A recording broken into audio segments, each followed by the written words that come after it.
Saudara mantan Ketua Komisi Pemberantasan Korupsi, Firly Bahuri, hingga saat ini belum ditahan pihak kepolisian, walaupun sudah ditetapkan sebagai tersangka kasus pemerasan mantan Menteri Pertanian Syahrul Yassin Limpo. Hal ini pun membuat publik bertanya-tanya, apa yang membuat penyidik Polri masih membebaskan Firly Bahuri? Mantan Ketua Komisi Pemberantasan Korupsi (KPK) Firly Bahuri sudah diperiksa polisi sebanyak 2 kali semenjak ditetapkan sebagai tersangka dalam kasus dugaan pemerasan terhadap mantan Menteri Pertanian Syahrul Yassin Limpo. Firly Bahuri telah menjalani pemeriksaan pertama sebagai tersangka pada 1 Desember 2023. Mantan Ketua KPK ini kembali diperiksa sebagai tersangka untuk kedua kali pada 6 Desember 2023. Firly ditetapkan sebagai tersangka kasus dugaan pemerasan Syahrul Yassin Limpo pada 22 November 2023. Syahrul Yassin Limpo diduga diperas menyangkut penanganan perkara dugaan korupsi di Kementerian Pertanian. Namun, hingga saat ini, Firly belum juga ditahan pihak kepolisian. Belum ditahannya mantan Ketua KPK ini membuat Kapolri Jenderal Listio Sigit Prabowo angkat bicara. Menurut Kapolri, yang penting dalam penanganan kasus pemerasan yang diduga dilakukan Firly adalah perkaranya diselesaikan. Kapolri juga menambahkan, penyidik memiliki alasan subjektif sehingga memutuskan belum akan menahan Firly Bahuri. Penahanan merupakan upaya paksa yang bisa dilakukan penyidik dengan alasan subjektif dan objektif. Berdasarkan Kitab Undang-Undang Hukum Acara Pidana (KUHP), alasan subjektif itu adalah takut pelaku melarikan diri, mengulangi perbuatannya, dan menghilangkan barang bukti. Ya, ikuti saja prosedurnya. Tentunya penyidik memiliki alasan-alasan subjektif.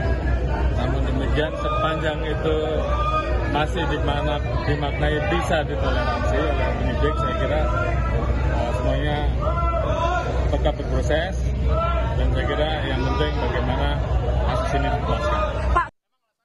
Pakar Hukum Unsud Hipnu Nugroho berpendapat ada dugaan tarik ulur penahanan karena status sosial Firly, yakni sebagai Ketua KPK Bintang 3. Menurut Hipnu, penahanan Firly sudah lebih dari cukup karena dari bukti yang ada. Hipnu dulu deh, Prof. Hipnu, ini kan kita sudah melihat ya, Firly Bahuri ini sudah 2 kali diperiksa. Kenapa sudah 2 kali diperiksa tapi juga belum kunjung ditahan? Secara hukum ini seperti apa Anda melihatnya? Kalau kita lihat ini kan sebenarnya ancaman hukuman penjaranya ini di atas 5 tahun, terlebih Firly juga sudah disangkakan pasal 12B Undang-Undang Tipikor yang ancamannya maksimal penjaranya ini seumur hidup. Pandangan Anda, Prof. Hipnu? Ya, terima kasih Mbak. Jadi begini, upaya paksa sebagai penahanan itu memenuhi 2 syarat objektif dan syarat subjektif. Syarat objektif adalah suatu tindak pidana yang diancam lebih dari 5 tahun, dapat. Kata kuncinya adalah dapat. Jadi penyidik dapat, bisa ya, bisa tidak. Syarat subjektif adalah adanya kekhawatiran menghilangkan barang bukti atau mengulangi suatu tindak pidana. Gitu. Jadi kalau dalam suatu konteks penahanan, upaya paksa Mbak, apakah itu penyidikan, penuntutan, persidangan, justru yang paling urgen itu adalah tingkat penyidikan. Karena bicara barang bukti. Nah, oleh karena itu dalam hal ini sepertinya penyidik harus melihatnya apakah sudah cukup atau belum. Kan gitu pertanyaannya. Kalau memang itu sudah cukup, pertanyaannya apakah ini menjadikan suatu equal atau tidak. Cukup itu artinya memang sudah tercukupi. Tidak ada kekhawatiran, kan gitu pertanyaan itu. Karena bukti sudah cukup semua. Tapi dari spirit penegakan hukum yang tidak ketemu Mbak. Dalam tataran normatif bahwa penahanan oleh Pak Firly sudah lebih dari cukup dari bukti yang ada. Tapi dalam tataran sosiologi hukum, nah ini hukum kadang bekerja pada stratifikasi sosial pelaku. Ini yang menjadikan permasalahan. Karena apa? Pak Firly adalah sebagai Ketua KPK. Bintang 3. Saya melihatnya kok mungkin bintang 3 ini. Sementara itu, Kejaksaan Tinggi DKI Jakarta memastikan tidak ada konsekuensi hukum dalam keterlambatan pengembalian berkas perkara Firly Bahuri tersangka kasus dugaan penerimaan gratifikasi atau suap dan pemerasan mantan mentan. Tenggat waktu pengembalian berkas 14 hari jatuh pada Kamis kemarin 11 Januari 2024. Kejaksaan pun masih menunggu pengembalian berkas perkara, terlebih polisi tengah memeriksa kembali SYL. Tim Liputan Kompas TV.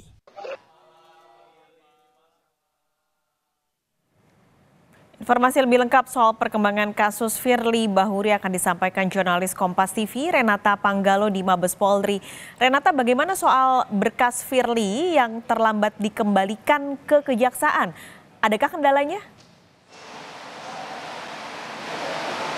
Ya, Paskalis dan juga saudara, berdasarkan keterangan dari Direskrimum Polda Metro Jaya Kombes Pol Ade Safri kemarin memang menegaskan bahwa pihaknya masih melengkapi berkas perkara yang masih P19. Nah, memang Paskalis dan juga saudara, kemarin juga sempat diperiksa beberapa saksi, salah satunya adalah Syahrul Yassin Limpo selaku mantan Menteri Pertanian, yang dimana upaya-upaya inilah yang merupakan proses dari pihak kepolisian untuk melengkapi berkas perkara milik Firly Bahuri dalam kasus dugaan pemerasan terhadap mantan Menteri Pertanian Syahrul Yassin Limpo. Dan selanjutnya, Paskalis, memang apabila dikonfirmasi kepada Kejaksaan Tinggi DKI Jakarta, belum ada konsekuensi yang akan didapatkan oleh pihak kepolisian apabila melewati tenggat waktu. Yang kita ketahui memang kemarin merupakan tenggat waktu dari kepolisian untuk kemudian melengkapi berkas perkara yang masih P19 dari Kejaksaan. Nah, saat dikonfirmasi ke Kejati memang tidak ada konsekuensi. Lain halnya apabila Kejaksaan yang memang melewati batas tenggat waktu, itulah yang disampaikan oleh Kejati, sehingga sampai saat ini memang polisi masih melakukan proses kelengkapan untuk kemudian melengkapi berkas-berkasnya. Kalau yang bisa saya jelaskan juga, Paskalis, kemarin sempat diperiksa ada sebanyak 8 saksi, diantaranya mantan Menteri Pertanian Syahrul Yassin Limpo, kemudian juga Direktur Alat dan Mesin Pertanian Kementerian Pertanian Muhammad Hatta, Sekretaris Jenderal Kementerian Pertanian Kasti Subagiono, kemudian Kapolrestabes Semarang Kombes Pol Irwan Anwar, dan juga 4 saksi lainnya. Ke-8 saksi ini kemudian kesaksiannya dikonfrontir, dan kalau dari informasi yang kami dapatkan memang dalam pemeriksaan terhadap mantan Menteri Pertanian Syahrul Yassin Limpo ini dilakukan selama 12 jam, yang dimana pemeriksaannya ini baru selesai pada pukul 22.53 waktu Indonesia bagian Barat. Kabarnya juga, Paskalis dan juga saudara, informasi terbaru pada hari ini nantinya sekitar pukul 2 siang akan dilakukan pemeriksaan tambahan terhadap Syahrul Yassin Limpo, dan informasi ini juga kami dapatkan dari pengacara mantan Menteri Pertanian tersebut, sehingga masih kita tunggu nantinya tambahan-tambahan apa yang kemudian akan digali oleh pihak kepolisian dalam pemeriksaan sebentar siang. Paskalis. Renata, yang juga jadi pertanyaan banyak pihak adalah kapan Firly akan ditahan? Ini sudah jadi tersangka tapi tidak ditahan. Adakah informasi soal ini? Iya, Paskalis dan juga saudara, memang kalau informasi terbaru sampai saat ini belum ada, tetapi kalau kita melihat dari beberapa pernyataan yang dikeluarkan oleh pihak kepolisian, salah satunya dari Kapolri Jenderal Listio Sigit, memang mengatakan bahwa ada alasan-alasan tertentu dari penyidik untuk kemudian tidak menahan Firly hingga saat ini. Salah satunya alasan subjektif, yang dimana memang belum terlihat mungkin adanya kebutuhan untuk melakukan penahanan terhadap Firly Bahuri. Tetapi tentu karena kita melihat pasal yang disangkakan kepada Firly Bahuri dengan ancaman hukuman yang sudah melebihi 5 tahun, bahkan ancaman hukuman ini paling banyak ataupun maksimal seumur hidup, ini yang kemudian dirasa oleh publik ada urgensi untuk segera melakukan penahanan terhadap Firly Bahuri. Paskalis. Baik, terima kasih jurnalis Kompas TV Renata Panggalo melaporkan langsung dari Mabes Polri, Jakarta.